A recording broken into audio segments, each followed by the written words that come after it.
നമസ്കാരം. 2070 net zero emission എത്തിച്ചേരുക എന്ന ലക്ഷ്യത്തിന് നാഴികക്കല്ലായ മാറ്റത്തിന് തുടക്കം കുറിച്ചിരിക്കുകയാണ് ടാറ്റ മോട്ടോഴ്സ്. രാജ്യത്തെ ഏറ്റവും വലിയ വാണിജ്യ വാഹന നിർമ്മാതാക്കളായ ടാറ്റ അവരുടെ ആദ്യത്തെ ഹൈഡ്രജൻ പവർ ഹെവി ഡ്യൂട്ടി ട്രക്കുകളുടെ പരീക്ഷണ യാത്ര ആരംഭിച്ചു.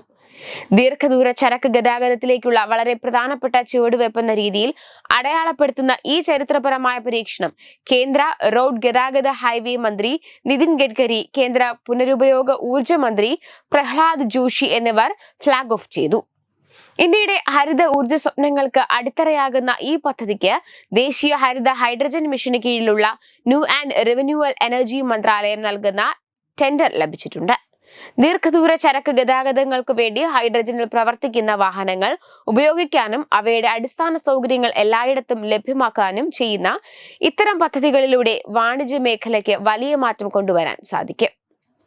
24 മാസത്തോളം നീണ്ടു നിൽക്കുന്ന ഈ പരീക്ഷണ ഘട്ടത്തിൽ വ്യത്യസ്ത കോൺഫിഗറേഷനും പെലോഡ് ശേഷിയുള്ള 16 പുതിയ ഹൈഡ്രജൻ പവർ വാഹനങ്ങളുമാണ് ഉണ്ടാകുക. മുംബൈ, പൂനെ, ദില്ലി, NCR, സൂറത്ത്, വഡോദര, ജംഷഡ്പൂർ, കലിനഗർ തുടങ്ങി ഇന്ത്യയിലെ പ്രമുഖമായ ചരക്ക് ഗതാഗത മാർഗങ്ങളിൽ ഹൈഡ്രജൻ ഇന്റേണൽ കമ്പഷൻ എഞ്ചിനുകളും ഫ്യൂഷൻ സെൽ സാങ്കേതിക വിദ്യയുമുള്ള ഇത്തരം ട്രക്കുകൾ പരീക്ഷിക്കും. ഊർജ സ്വയം പര്യാപ്തതയെ വർദ്ധിപ്പിച്ച് കാർബൺ പുറന്തള്ളൽ കുറച്ചുകൊണ്ടും ഇന്ത്യയുടെ ഗതാഗത മേഖലയെ മാറ്റിമറിക്കാൻ ശേഷിയുള്ള ഭാവിയിലെ ഇന്ധനമാണ് ഹൈഡ്രജൻ.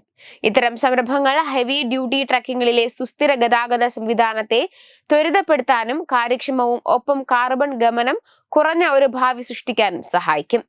സുസ്ഥിരവും സീറോ കാർബൺ ലക്ഷ്യമാക്കിയുള്ള ഭാവിയിലേക്ക് ഇന്ത്യയുടെ പരിവർത്തനത്തിനുള്ള ഒരു പ്രധാന ഇന്ധനമാണ് ഹൈഡ്രജൻ.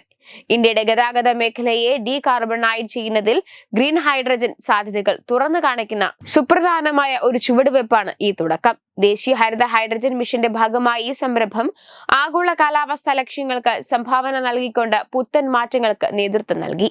ഇന്ത്യയുടെ ഊർജ്ജ കാര്യക്ഷമത കൈവരിക്കുന്നതിനുള്ള നമ്മുടെ പ്രതിബദ്ധതയാണ് പ്രതിഫലിപ്പിക്കുന്നത്. അതേസമയം hydrogen internal combustion engine, hydrogen ഫ്യൂവനേഷൻ ഇലക്ട്രിക് വെഹിക്കിൾ എന്നീ സാങ്കേതിക വിദ്യകളാണ് ഫ്ലാഗ് ഓഫ് ചെയ്ത വാഹനങ്ങളിൽ ഉപയോഗിച്ചിരിക്കുന്നത്. വെബ് ഡെസ്ക് തത്തുമൈ TV.